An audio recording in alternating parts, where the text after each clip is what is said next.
Hey everyone, and welcome back to The Music Made Me. Thank you so much for joining us once again. Today we have a really fun conversation with singer-songwriter and instrumentalist Horace Bray.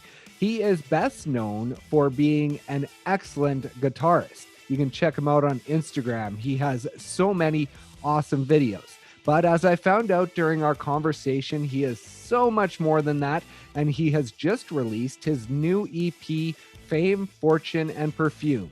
So please enjoy our conversation with Horace Bray.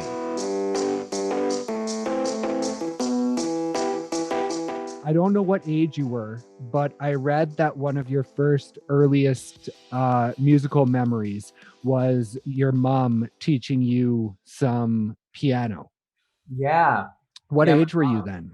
Oh, I was probably, and I remember probably around age 8 or something. We had like a little baby grand piano in our living room that my mom got because she always wanted one. Unfortunately, that was only there for a couple of years, and then we had an upgrade after that. But Oh, okay. I remember my mom playing. That was probably like my first memory of like anyone playing music. Her just like writing songs like as I was going to bed or something.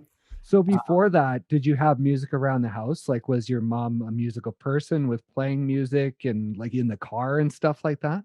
Yeah, like there would always be like Elton John. I remember my mom like through a friend of a friend got that first Sheryl Crow record early. So I remember she was just like I subconsciously know every single lyric to Sheryl Crow's first album. But yeah, there was always kind of music on in the car, music around the house. It was very much that type of house when I was growing up. And you moved Like, around. mhm. You moved around a little bit when you were young, born in Anaheim, and then stints through Baltimore and into Ohio.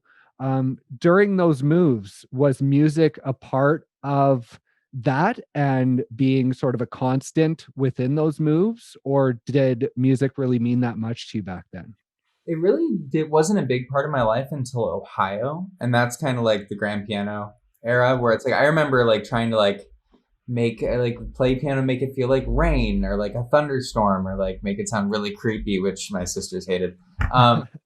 But around that time, that's when I started playing drums. So drums, Mhm. it was also around the time my parents got divorced. So I just had a lot of those like, I just want to play Nirvana as loud as I can, kind of moments. Oh, okay. And yeah, so that was pre guitar, and then around I didn't really start playing guitar until we moved to Missouri.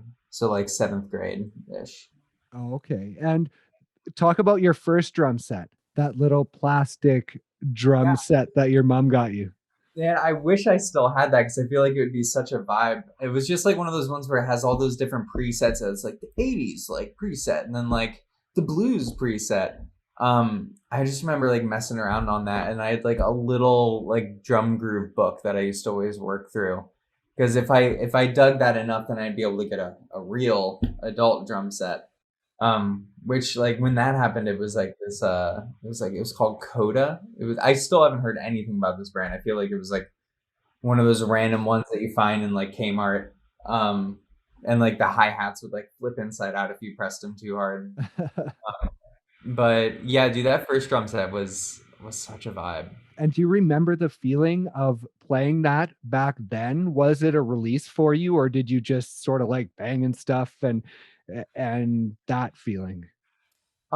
It was definitely like a release. I was like a pretty ADD child. So like in learning how to kind of process how my own brain works, I I found a lot of like comfort in like things that I could hyper focus on.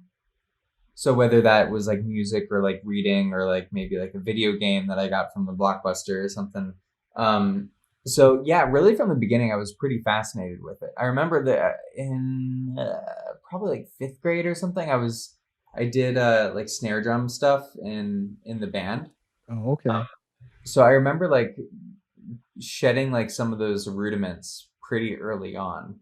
But then I never actually like took like lessons on drum set or anything. But yeah, definitely loved messing around with that little plastic house drum kit. I think it was a Yamaha or something.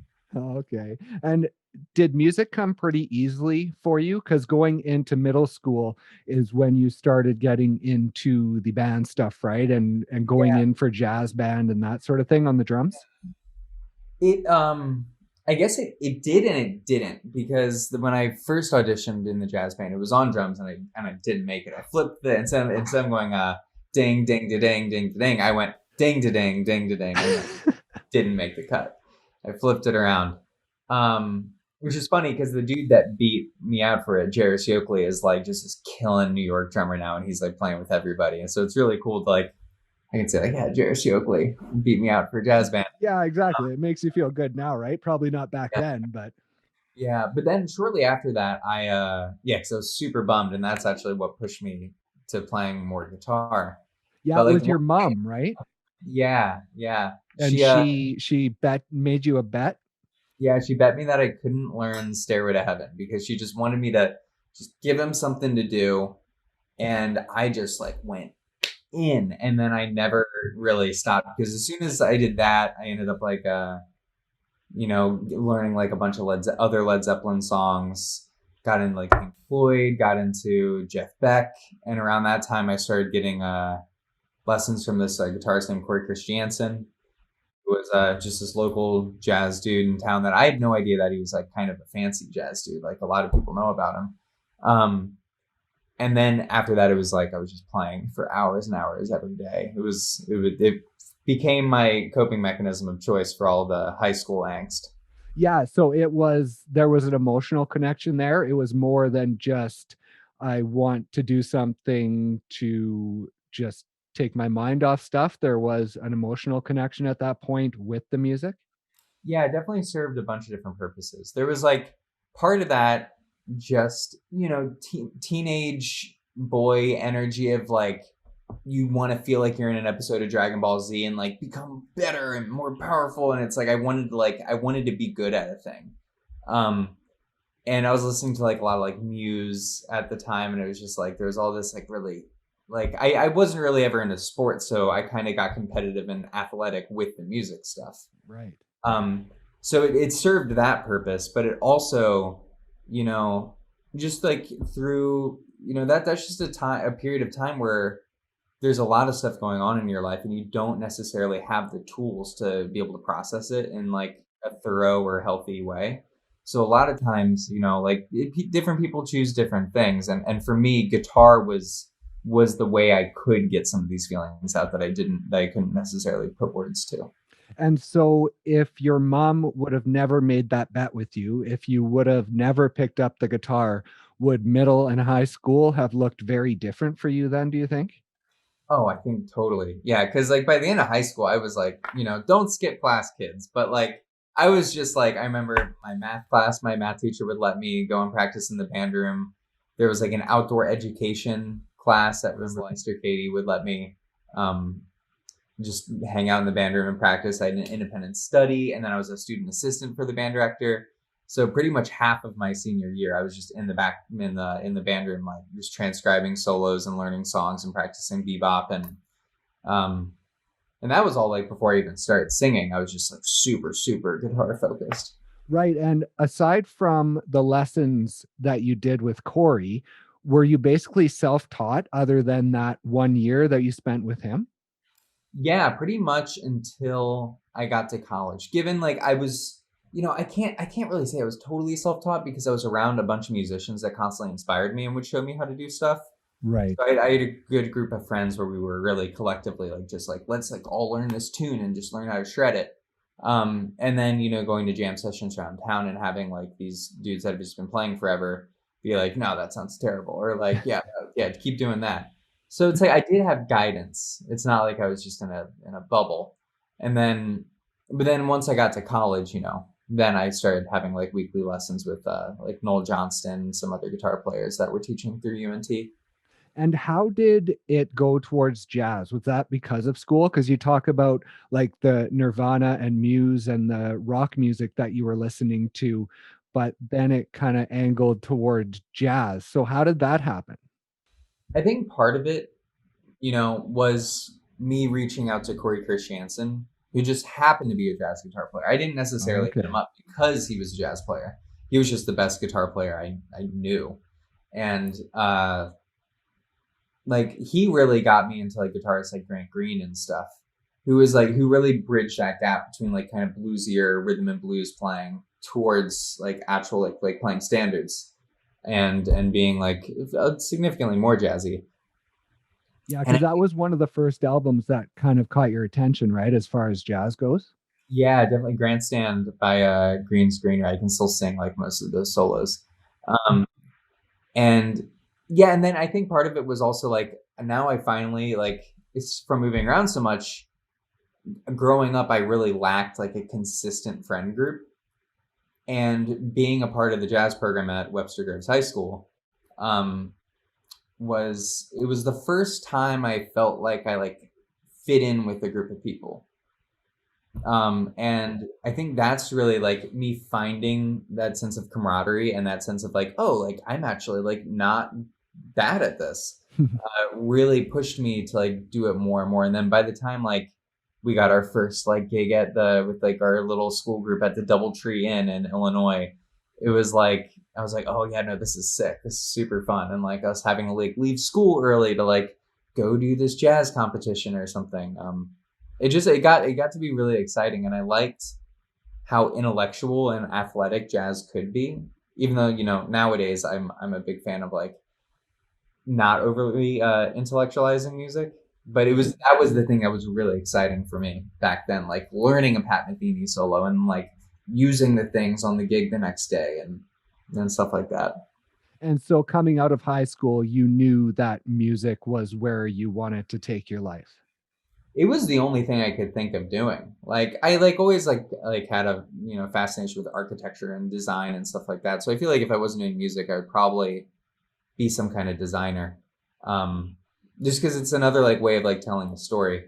But yeah, like I remember I applied to SIUE at this college in Edwardsville, Illinois, and it was like I want to like get farther away from St. Louis, and I applied to University of North Texas last minute because the dude that ran the program down there did the all-state jazz band from Missouri, and that's where I met him. He's like, "Yeah, you should try," and I'm like, "Oh no," because it's like low self-esteem, just like wanting to like not really sure what I wanted to do. And then when I got in, I'm like, okay, well, I guess screw it. Like, let's just do it.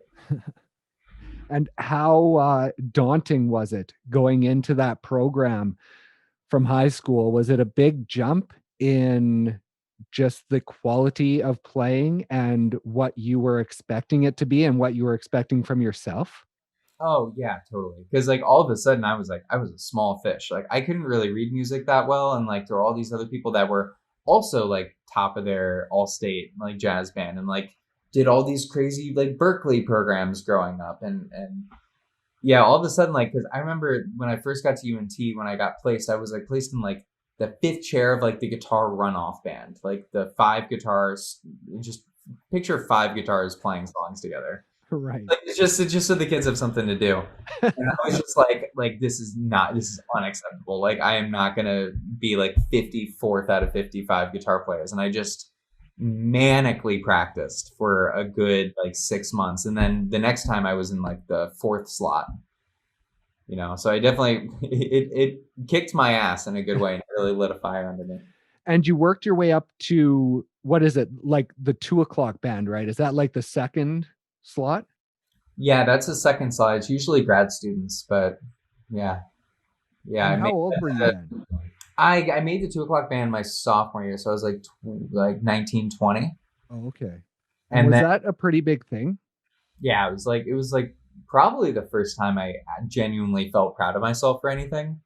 So it was a huge deal. And then the kicker with that is that I was so tense about it and I was playing Uh-huh. really tense, I ended up having to take 6 months off right after I made that band. Yeah, I was going to ask you about that because yeah, the whole thing of you were almost not able to play, right? And you kind of had to learn how to relax and take a whole new Yeah. mindset to playing guitar. Yeah. It was like the first really like tough moment of my adult life. Because it's like I didn't want to go out to see any of my friends play because everyone was getting better. Because of that hyper intellectual, hyper athletic view I had of making music, it hit me extra hard. Um, because I didn't have any softness for myself in terms of like my trajectory. Like I just had to be the best. And it taught me a lot, man. It taught me a whole lot. And I like ended up taking a bunch of these like Alexander technique classes, which are, all about just like releasing the body. And it's this thing that's developed for actors doing Shakespeare, but it really helped with guitar playing. And Um, were you almost at a point where you didn't know who you were outside the guitar? Like that's what you identified with. And if you didn't have that, then you were like, well, who am I if I don't have that? Dude, completely. Like that was the only lens I focused on refining. So it's like Right. when I lost that view of the world through guitar, it like nothing made sense anymore. And yeah, it was really sad. Like I like wasn't really eating. I was probably drinking too much, probably, just stopped, got really reclusive. Um, but then once the I feel like life will tell you, it teaches you the same lessons again and again, like in just different ways, and it's kind of like the joke life plays on you. And the punchline being the thing, like the discomfort, the numbness, tingling I had in my hand, that was the reason why I couldn't play, Mhm. then became like, once I started to develop a healthier relationship with it that wasn't purely based on shame, I was able to notice when that happened, and it'd be like a string around my finger. I'm like, okay, how's my life right now? Like, am I drinking enough water? Am I eating healthy? Am I getting enough sleep? Am I being kind to myself?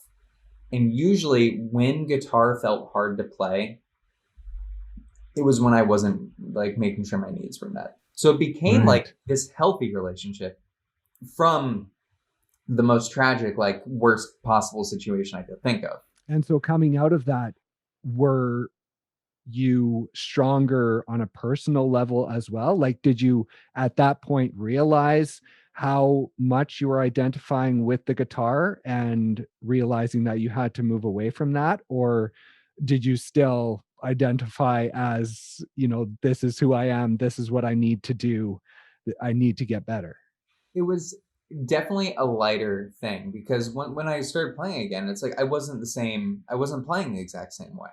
My technique ended up being very, very different. My tone, like my touch, was like very different because I had to change so much to be able to play again. Right. Um, and it definitely became a little bit lighter, less like all or nothing. And then that was really the start of me kind of breaking apart this very singular view of my sense of self into like, I'm not just a guitar player. I'm like this creative being, human thing that is moving through time and just expressing itself in different ways. And it started to really like, I became, I started to enjoy singing more, which like eventually culminated to like, now I have records out.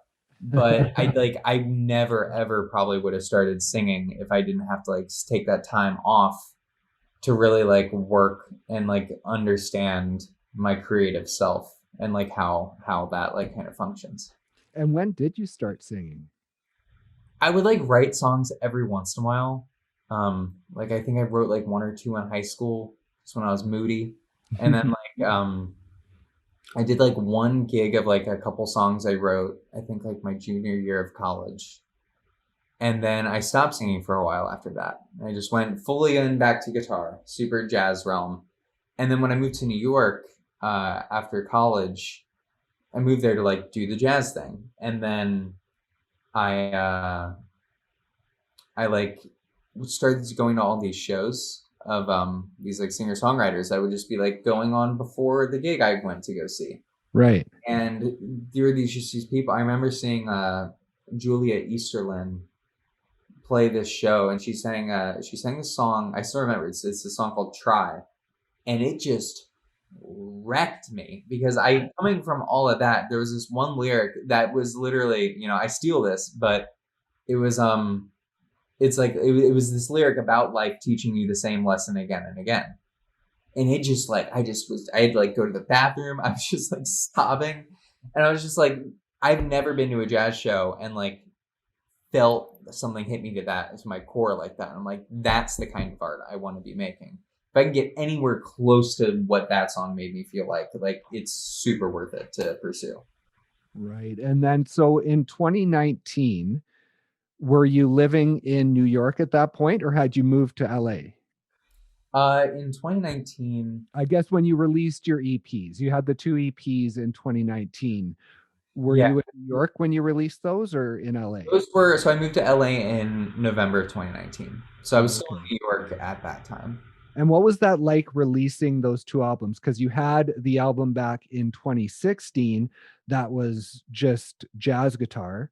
Yeah. And then in 2019, you had the albums that were more, they were still on the jazzier side, but you had your vocals in there. So, what was that like releasing those for the first time with your vocals on them?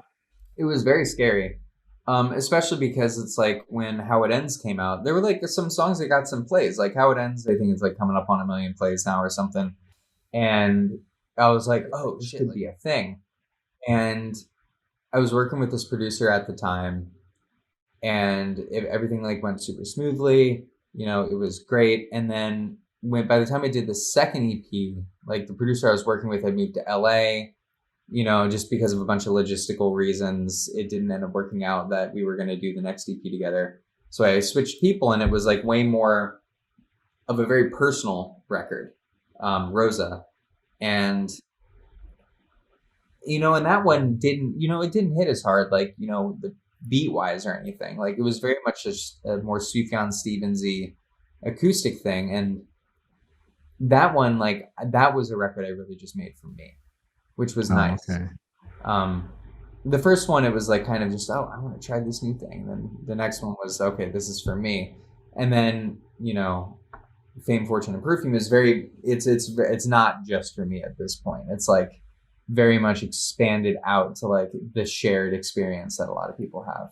Yeah, exactly. Because I was going to ask you coming into this album where your thoughts were, because as a fan, if you came into your music at this point in this album, you would think, oh, this is a pop singer, this is Yeah. a pop artist, which is very different than what your catalog is. So, coming into this album, did you know you wanted to make something that was different than you had done in the past, or did it just sort of organically move that way as you started to work on it and think about it? Yeah, it really organically moved that way. A lot of like How It Ends and Rosa were all songs that were written with guitar and voice, and then moved to like doing live shows with the things before they're recorded, and then recording them in Right. like more production sense. And it got to the point where I felt like I kept on writing very, very similar songs again and again. And I'm like, okay, I've like hit this part of my soul a bunch of times. And like, I feel like I'm starting to say the same things over and over again. So I kind of needed to switch it up. And with Fame, Fortune, and Perfume, a lot of them like, still can translate easily to the same media of like just guitar and voice. But a lot of them started with just like a drum loop and me writing lyrics and melody to that, and then kind of building everything else around that. Okay. And then I wanted to ask you about a couple of the songs. I have to look at my notes here and find out where it was. So, Close to Calm, talk about that, because that's a very personal song in feelings that go way back, right? And the anxiety and the stress of life. And I read that you almost didn't record the song because of how stressful and anxiety riddled you were in writing it and thinking about recording it. So talk about the process of how that evolved. Yeah, so that was like the first time I ended up writing with Juan Ariza, who just goes by Ariza. And that's when we totally like co-wrote together. We were like gonna hang out, and that was right at the beginning of COVID stuff.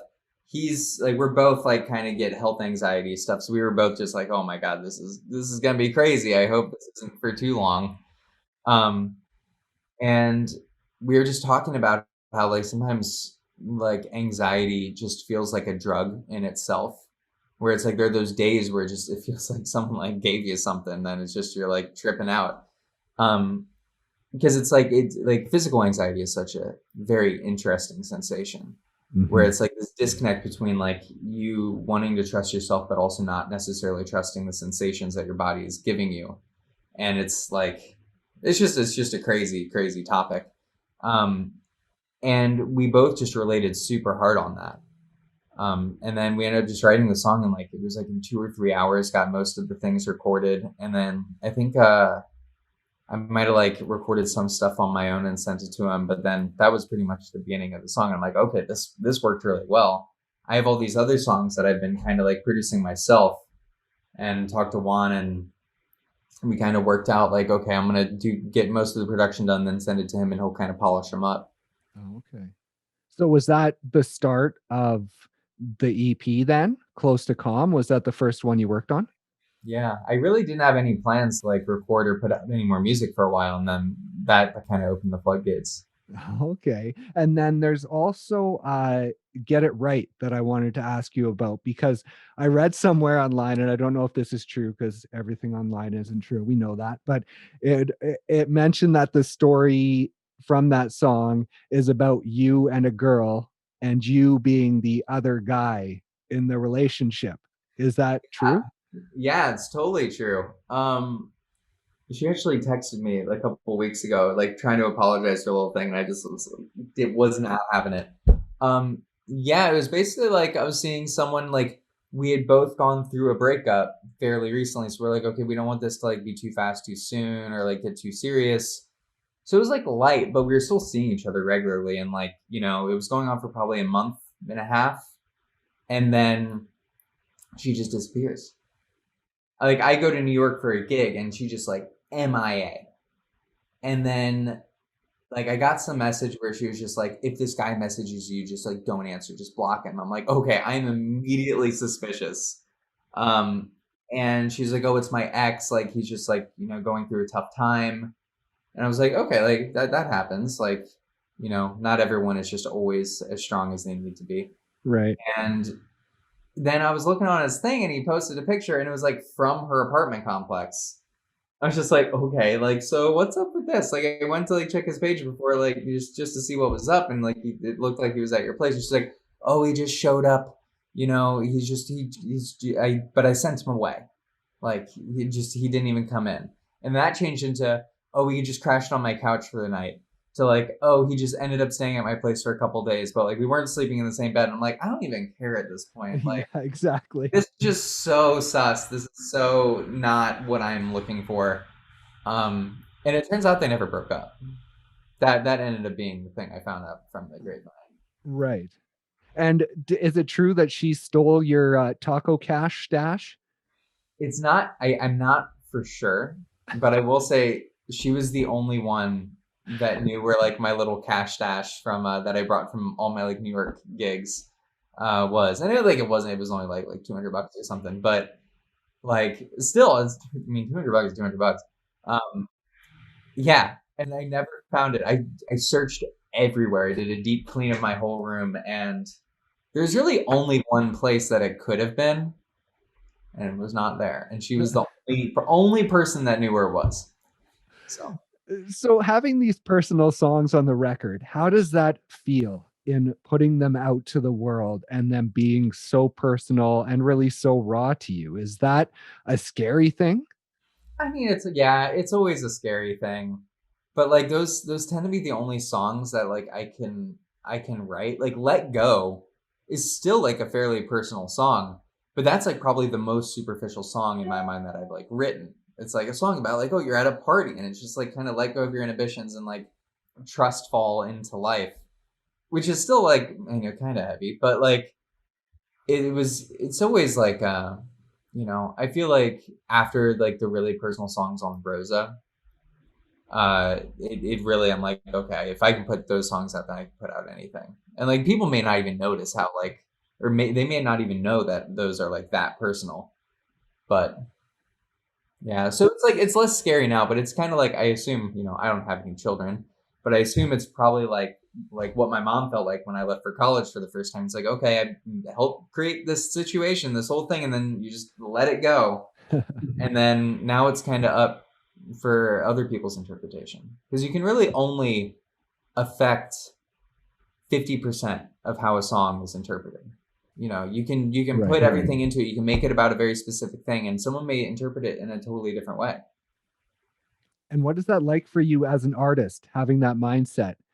Can you make yourself crazy thinking about how everyone's going to take it and how everyone's going to interpret it when they listen to it? I mean, yes, and well, I mean, yes, you can definitely make yourself crazy about it. I try to not hyperfixate on that part, because it's like since it's out of my control. Um, like why spend too much energy on it? Like I already fixate on enough things that are that are not my control. Um, but like it opens up the door for some really beautiful experiences. Of course, like it's easy to be afraid that like, oh, what if someone misinterprets what I mean on this song? But at the same time, when Let Go came out, which I mentioned before, it's like I kind of wrote because it was like a fun '80s guitar part. I'm like, this sounds like a fun song. And this lady messaged me. She was like just in, I think she's in like early college years, and she listened to that and she totally took it out as like a coming out song, Oh, which okay. was not my intent. Makes total sense when you listen to it, and you can totally view it through that lens. I'm like, oh, like maybe it is. But she was just like, I listened to it and it gave me the courage to come out to my parents. And I'm just like, Wow. wow, like that's all I want for, like that's all I could ever want for a song. Like even if the song flops and it gets like 1,000 streams or like none, like that's worth it. That makes the whole thing worth it. Yeah, that's for sure. That's got to be a pretty cool experience when you spend all that time on the music and, like you say, you put it out and you don't really have that feedback. But when you get that feedback, it has to be one of the things that keeps you moving forward, I would imagine. Oh yeah, exactly. It reminds you of like why you do it in the first place. Yeah. And moving forward, like we say with this album, it's very different. You're still a guitarist at heart. You know, your Instagram, your social media, that's who you are. You're a guitarist. But as far as who you are as an artist, who do you see yourself as now? Do you see yourself as moving towards more of maybe a pop artist and creating that type of music, or do you still see yourself as a jazz guitarist? Where are you within your musical career, do you think? Yeah, it's interesting. Like I wouldn't necessarily identify as a jazz guitarist anymore. I mean, I love jazz. I've definitely like cut my teeth in learning it and like spent a lot of time like learning the craft of playing jazz, but I don't know. It's a complicated thing because like all of my favorite bands like switched it up so much. Like you look at a Sufjan Stevens record, like there's you could be signing up for a lot of different situations by putting just a random Sufjan record on. Like it could be fully electronic, it could be a pop thing, it could be this thing with like French horn and like it's odd time signatures or like Radiohead. Think about how many different records they've had. Right. And I just never want to be an artist that is saying the same thing again and again or like making the same statement multiple times. Right. So I definitely enjoy pop music and I love dancey stuff. I love the 80s stuff. I'm a big fan of David Bowie. I'm a big fan of like, Little Dragon and all these like kind of drum machiney throwback things. I love dance music. And I feel like Fame, Fortune, and Perfume is just me starting to implement more things into like the mixing pot of who I am and like really showing these sides of myself that have been there the whole time, but I've just been like a little too uncomfortable to incorporate them into the art. And you do a lot of session stuff with other artists. So is that a big part to who you are as an artist as well, and learning from those people and taking those and creating them into your music and your art? Yeah, totally, totally. Like I've always loved playing with other artists. Like I've done a lot of like touring. I played with like a bunch of random people. Um, like I do really enjoy that grind. Especially because it's a lot less emotionally taxing, I or bet. it's not usually as emotionally taxing as like putting out your own record that you like birthed. Um, but yeah, I think that'll always be a big part of like what I do. I really love like doing production for other people and kind of helping write songs and like just like kind of being on the more the back end stuff. And I feel like later in my life, that's probably what I'll end up moving more towards. Is that pretty exciting in the fact you have all these different aspects of your life that you've worked on and that you've created and developed, and now you can kind of bring them all into the mixing pot and just sort of see what you can create with all this stuff you've learned? Yeah, it's definitely like really exciting. It's a very it definitely lends itself to existential crises because I'm like, who am I? Am I a jazz guy or am I like a session guy or am I a songwriter? But like at the same time, like I've done experiments where it's like I'll just like listen to a bunch of my songs randomly in order, and especially with the last three projects, it doesn't sound that out of place. Right. Um, like I am hyper critical of it, and I can still make enough parallels between them that I feel like other people can as well. Of course, if you go from like the newest stuff to like something off of Dream State, that jazzier record, Yeah. it that's a little harder to draw the parallels. But for me, it's like it all came from the same place. Like a lot of the songs on Dream State started with lyrics, and then the lyrics got scrapped for the record. Oh, okay. So it's like it always came from kind of a songwriting kind of place.